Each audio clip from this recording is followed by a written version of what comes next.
যুৱতীৰ গৰম নৃত্যই গৰম কৰি তুলিছে সংখ্যালঘু অধ্যুষিত অঞ্চল। প্ৰচণ্ড শীতৰ মাজতো যুৱতীৰ অশ্লীল নৃত্যত গৰম হৈ উঠিছে বঙাইগাঁও জিলাৰ নাম্বাৰপাৰাৰ গোলাপাৰা। হয়, এখন চাৰ্কাছ, নাম নিউ জীৱন মৰণ চাৰ্কাছ, আৰু এই চাৰ্কাছৰ নামত টিকট কাটি অশ্লীল নৃত্য চাবলৈ হেতা অপৰা লগাইছে ডেকা বুঢ়া যুৱক যুৱতী সকলোৱে। আৰু এই অশ্লীল নৃত্যৰ বাহাৰ চলিছে বঙাইগাঁও জিলাৰ ককিলা আৰক্ষী নিৰীক্ষণ চকীৰ অন্তৰ্গত নাম্বাৰপাৰা গোলাপাৰাৰ ব্ৰিজ বজাৰত।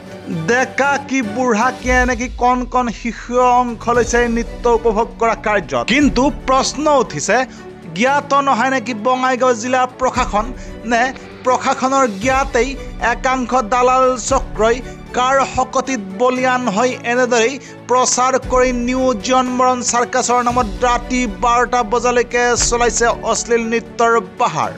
এনেকি হাইস্কুলীয়া শিক্ষাৰ্থীৰ মেট্ৰিক পৰীক্ষালৈ মাজতে মাত্ৰ কেইটামান দিন বাকী থকাৰ মাজতে কিদৰে একাংশ দালাল চক্ৰই কি সাহসত এইদৰে চাৰ্কাছৰ নামত ৰাতি 12টা বজালৈকে অশ্লীল নৃত্যৰ বাহাৰ পাতিবলৈ সাহস পাইছে, আৰু এইলৈ উদ্বিগ্ন হৈ পৰিছে একাংশ সচেতন ৰাইজ।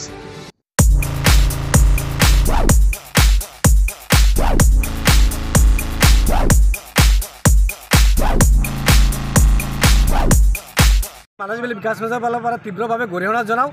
আনকি বঙাইগাঁও জিলা আৰক্ষী অধীক্ষক, জিলা আয়ুক্ত, মহকুমা প্ৰশাসন, আনকি স্থানীয় প্ৰশাসনক আপোনালোকৰ সংবাদ মাধ্যমৰ জৰিয়তে আহ্বান জনাওঁ, আপোনালোকে আজিৰ দিনৰ পৰা অনিৰ্দিষ্ট কাললৈকে সেই চাৰ্কাছটো বন্ধ কৰিব লাগে। কিয়নো সেই চাৰ্কাছত পশ্চিমীয়া যি সাংস্কৃতি, যি ভোজপুৰী সাংস্কৃতি, এই অৰ্ধনগ্ন নাচ দেখিবলৈ পৰিলক্ষিত হৈছে। এনেকুৱা নাচ, এনেকুৱা সাংস্কৃতি আমাৰ স্থানীয় সাংস্কৃতিৰ ওপৰত বিৰূপ প্ৰতিক্ৰিয়া আনিছে, বিৰূপ প্ৰভাৱ আনিছে। ইতিমধ্যে এই সাংস্কৃতিক সন্ধিয়াত এই যি চাৰ্কাছৰ নামত একাংশ চামুণ্ডীয়া ল'ৰা ছোৱালীবিলাকে মদ বাং ড্ৰাগছকে ধৰি বিভিন্ন ধৰণৰ ৰাগিয়াল বস্তু সেৱন কৰা আমি বিভিন্নজনৰ পৰা অভিযোগ লাভ কৰিছোঁ। এই বিষয়ে মই মানসবিলি বিকাশ মঞ্চৰ ফালৰ পৰা জিলা প্ৰশাসনৰ লগত স্থানীয় প্ৰশাসনক আহ্বান জনাওঁ, আপোনালোকে আজিৰ পৰা অনিৰ্দিষ্ট কালৰ কাৰণে চাৰ্কাছ বন্ধ কৰি ইহঁতক ইয়াৰ পৰা খেদি পঠিয়াব লাগে। যদি আপোনালোকে এই চাৰ্কাছ বন্ধ কৰিবলৈ বিফল হয়, যদি নকৰে, তেনেহ'লে মই স্থানীয় ৰাইজৰ সহযোগত আমাৰ সংগঠনৰ কৰ্মকৰ্তাসকলে ইয়াক তীব্ৰ গণতান্ত্ৰিকভাৱে তীব্ৰ প্ৰতিবাদ সাব্যস্ত কৰিম, লগতে চাৰ্কাছটো বন্ধ কৰিবলৈ আমি বাধ্য হ'ম।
মানিকপুৰৰ পৰা জাহাংগীৰ আলমৰ ৰিপৰ্ট, নিউজ টাইম 3।